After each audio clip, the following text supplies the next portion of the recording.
Now, the news of a controversial hire in the Ashtabula County Sheriff's Department. A former Ashtabula police officer who has been behind lawsuits against the city totaling $9 million. Tonight, 3 News Investigates digs into why this officer has been given a second chance. In the early morning hours of April 13, 2022, Ashtabula police assembled at both ends of the Spring Street Bridge. I don't want to hurt an officer. I respect him, but you know what? Where an emotionally distraught 23-year-old David Ward was standing in the middle, holding a shotgun and suicidal. He says that he's highly intoxicated. He says he wants to go suicide by cop. Body camera video shows Ashtabula Police Lieutenant Dan Gillespie as the SWAT sharpshooter positions himself during a nearly 90-minute standoff. But as Ward starts to walk toward Lieutenant Gillespie, "We can talk this through. I just need you to walk away from the gun." Gillespie gives orders for about 90 seconds and then... "Drop the gun."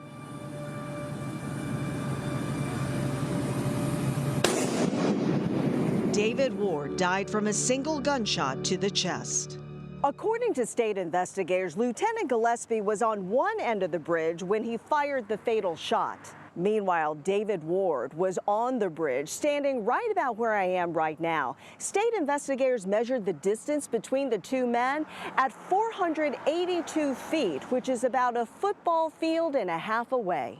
And there was no need for that. Ward's family sued the city of Ashtabula for excessive force. David had an unloaded shotgun, and he was not running at anybody. He was not pointing the gun at anybody. Ashtabula Police Chief Robert Snell defended Gillespie's actions. It was difficult for us to tell what type of firearm it was, other than it was a long firearm that could very easily make that shot at the officers as well. A grand jury did not indict Gillespie, but the city, through its insurance company, settled the lawsuit last month for $2.5 million.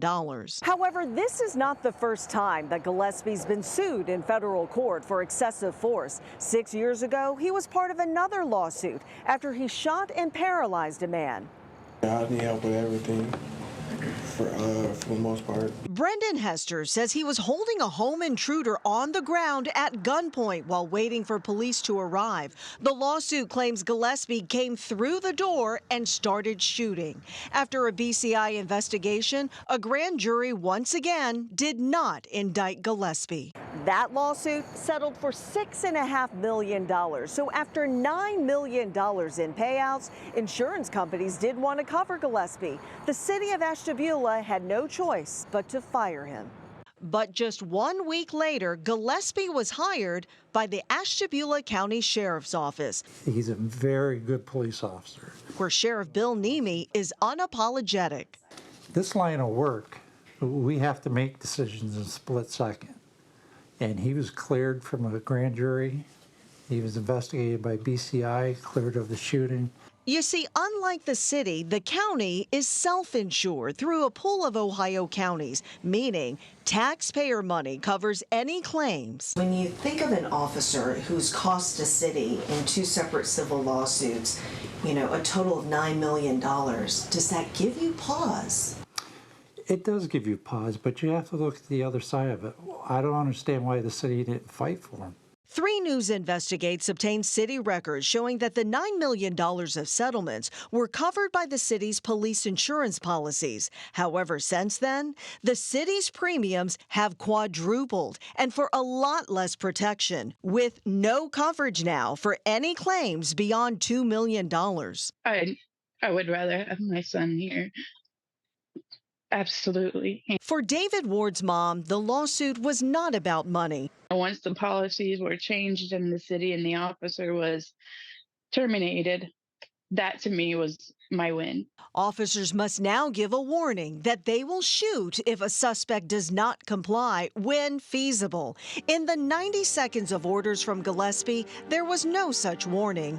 Ward's family believes there should have been on that fateful night. This was a young man who was desperately in need of help, not a bullet. The new police policies also include prioritizing de-escalation in order to reduce the use of deadly force.